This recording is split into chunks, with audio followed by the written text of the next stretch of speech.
In addition to low approval ratings, Alexandria Ocasio-Cortez has virtually no financial support from the people in her own district. Ilhan Omar and Rashida Tlaib were shown the unwelcome map by the State of Israel. President Trump gives his support to faith-based organizations, and Beto wants us all to know how much of a dude he is. All that and more. I'm Bobby Eberle. This is a 13-minute news hour. And God bless the United States of America.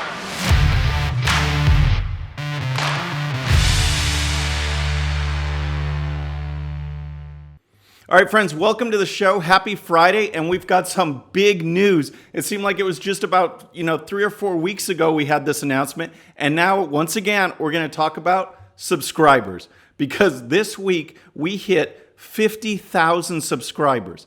50,000, I can't believe it from when we started, and now we've grown so much, and so I want to say a big thank you to all of you who've shown your support, who participate in the chat, who leave comments, and who subscribe. And I just really appreciate it. And I want to give a quick reminder that based on the latest stats, even though we get all these views and all the subscribers are coming in, still about 85% of people who watch the videos aren't subscribers. So if you could just click, I used to be one of those too, just watch videos and not actually subscribe, even to channels I followed. So if you could just hit the subscribe button, and when you do, hit the bell and make sure your phone is set or to actually get notifications.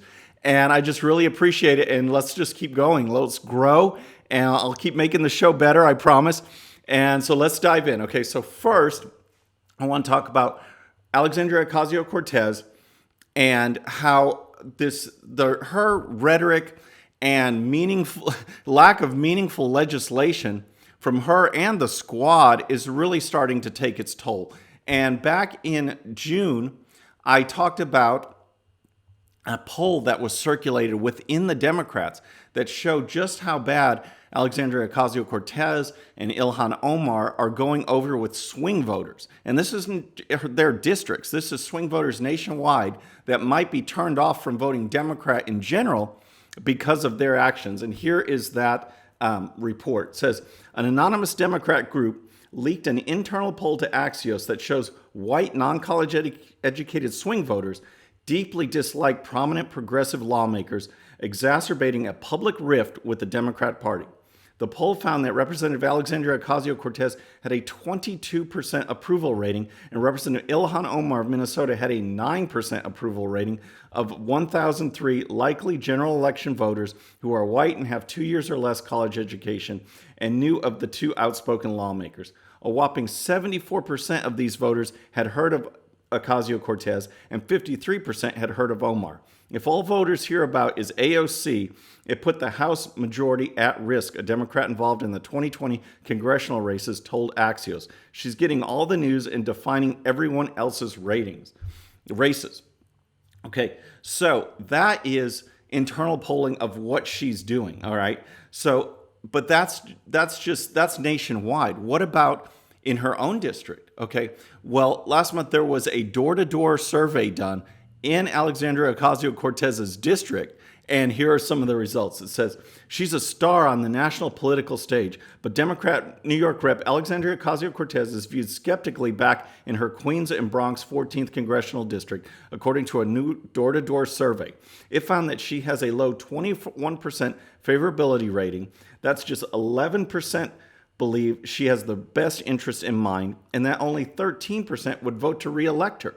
The survey of registered voters was conducted by the Political Action Committee targeting her with a Federal Election Commission complaint. Stop the AOC pat. So 21% in her own district, 22% earlier among swing voters, so that's going about right, despite the fact that this survey was organized by a group that's opposed to AOC. So what about just data? What about just the facts, not an organization opposed to her? What are the facts showing about how she's doing in her district? Well, here is a report from the Daily Caller that looked into Federal Election Commission, FEC reports, filed by Alexandria Ocasio-Cortez and other freshmen in the House. And the results are absolutely amazing. Check this out. Representative Alexandria Ocasio-Cortez has outraised all other freshman representatives so far in 2019, but nearly all of her reported contributors to her re-election campaign live outside her congressional district, a Daily Caller News Foundation analysis of FEC filings found. Ocasio-Cortez's re-election campaign has reported receiving contributions from just 10 individuals living within her district in the first half of 2019, according to its FEC filings. So did you get that? Only 10 people in her district have contributed to her re-election campaign. I mean, that is just absolutely nuts. And here's more. It says, the average freshman representative's re-election campaign received $107,141.29 in itemized contributions from their constituents in the first half of 2019. FEC filings, the DCNF analyzed show. Ocasio-Cortez's reported in-district fundraising haul was $1,525.50, was just 1.4% of that average. So most, on average, these freshmen have raised $110,000 from their district, and AOC $1,500. Okay, but that's not all. That's her. Ilhan Omar and Rashida Tlaib are almost just as bad. Check this out. It says Tlaib received $470,000 in itemized contributions in the first half of 2019, but less than 2% came from individuals within her district. And while Omar reported $717,000 in itemized contributions to her re-election campaign so far in 2019, just over 4% came from her constituents. So 2% for Tlaib, 4% for Omar, and 0.46% for Alexandria Ocasio-Cortez in her own district. It's absolutely outrageous. And speaking of Ilhan Omar and Rashida Tlaib, there was big news going on yesterday and now this morning on their trip to Israel. You know, a big congressional delegation just went there last week. They wanted to do their own thing and obviously protest what's going on. And the state of Israel said no. They said, you can't come in. And it all got going, the drama got going yesterday when President Trump took to Twitter. And here's what he said. He said, it would show great weakness if Israel allowed Representative Omar and Representative Tlaib to visit. They hate Israel and all Jewish people, and there is nothing that can be said or done to change their minds. Minnesota and Michigan will have a hard time putting them back in office. They are a disgrace. Okay, so then later in the day, the Israeli foreign minister announced that they couldn't come in, that they were barred from coming in because of how they feel about the country they want to visit. And here's how MSNBC reported it. This is an escalation, essentially, of the ongoing feud between President Trump and these congresswomen. So we'll stop there real quick because, again, MSNBC is trying to frame this as Trump versus Omar and Tlaib, when this is Omar and Tlaib versus the state of Israel. This is Israel saying you can't visit because of how you feel about our country. Yet that's how they tried to frame it, and here's more. Neither has ever said that they hate Israel or the Israeli people. They have been critical of the Israeli government. They recently voted, in essence, in favor of a boycott of the Israeli state over its treatment of Palestinians. And they have made some controversial comments about Israelis, Omar having to walk back some of those comments. So I just love that part. So at the beginning, she says, hey, wait a second. These two have never said they hate the Israeli people. And then later on at the end, she says, oh, they said some controversial stuff about Israel and the Israeli people that they had to walk back. So which one is it? I mean, MSNBC tries to be a cheerleader, and even they can't get their own story straight regarding these two and Israel. And then we had this part. This giving the president yet another opening and opportunity to escalate this feud with these congresswomen. He sees this, Craig, as a way to energize his base. So then yesterday, Benjamin Netanyahu, the Israeli prime minister, took to Twitter and just blasted Omar and Tlaib for the pretenses they wanted to come to the country and justifying not letting them in. And here's what he tweeted. He says, only a few days ago, we received their itinerary for their visit in Israel, which revealed that they planned a visit whose sole objective is to strengthen the boycott against us and deny Israel's legitimacy. For instance, they listed the destination of their trip as Palestine and not Israel, and unlike all Democratic and Republican members of Congress who have visited Israel, they did not request to meet with any Israeli officials, either from the government or the opposition. And Netanyahu went on, he called them out. He noted that the funding for this trip is from an anti-Israeli group that has supported terrorism in the past. It's just absolutely outrageous. So he said, nope, you guys can't do it. And then just this morning, he did in his tweets say that if you wanted to come for a humanitarian trip, I'll consider it. So Tlaib sent a message to Israel saying her grandmother is in her 90s. This may be her last chance to see her. Can I come there? I won't talk about BDS or anything like that. I just want to visit my grandmother. So Israel is now letting Tlaib come in for that sole purpose. Omar still can't come in, but that's the latest on that story. So real quickly, I want to update you on another move that President Trump made that they don't get a lot of attention in the media. Earlier, I talked about how he's making tweaks to change the legal immigration system. Now, through his Labor Department, they made an announcement to strengthen protections for faith-based organizations to hire and fire whomever they want that, sticks in line with their principles, with their mission statement, with their faith-based policies. And here is the report. Here's the release from the Labor Department. It says, the Labor Department announced a notice of proposed rulemaking intended to clarify the civil rights protections afforded to religious organizations that contract with the federal government.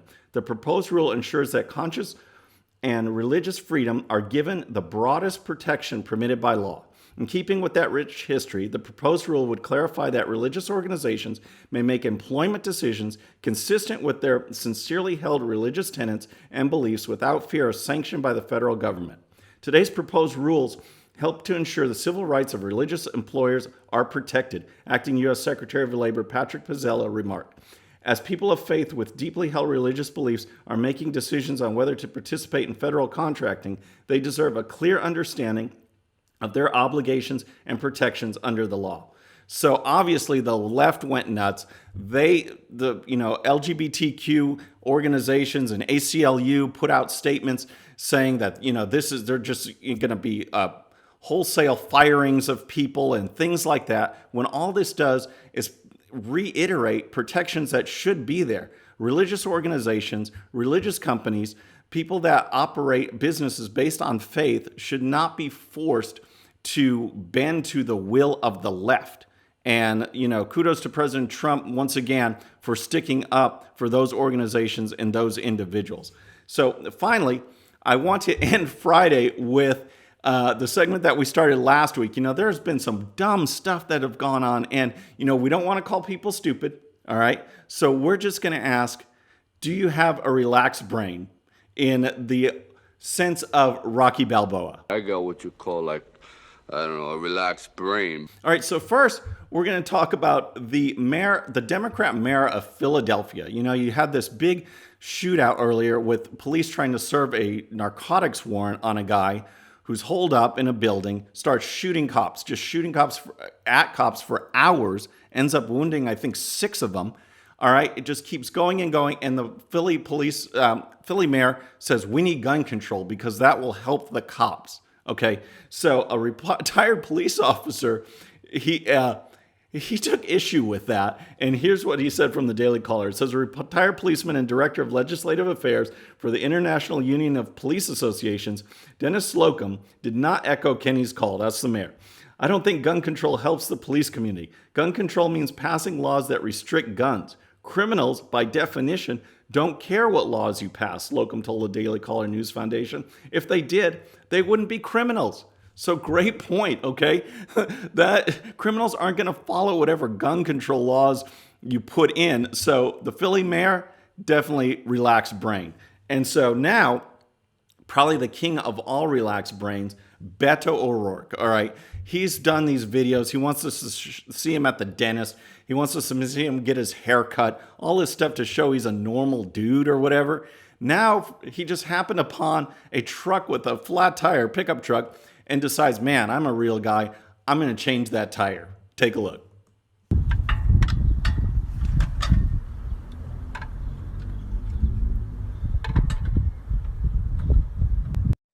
Well, Cynthia, I'm changing the tire on this truck.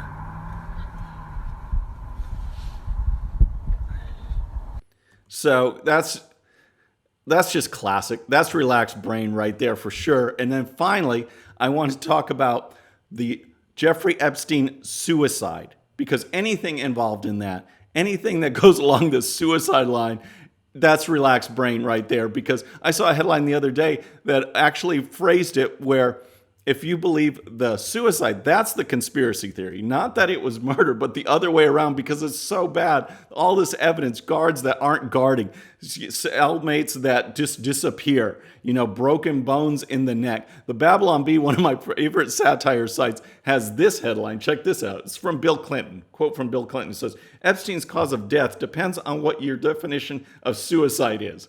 So anything related to Epstein, that's relaxed brain stuff right there. Folks, that's our show for today. I hope you have a great weekend. And again, thank you so much for 50,000. Please subscribe. When you do, please hit that bell so you'll be notified. And we'll see you next time. I'm Bobby Eberle. This is a 13-minute news hour.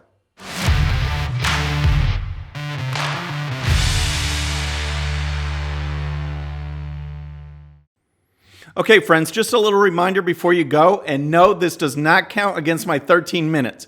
Please hit the subscribe button below and tell your friends. And if you happen to miss our last show, you can check it out right here. And also for great conservative news and commentary, please check out GOPUSA.com. All right, folks, we'll see you on the next show. Have a great day.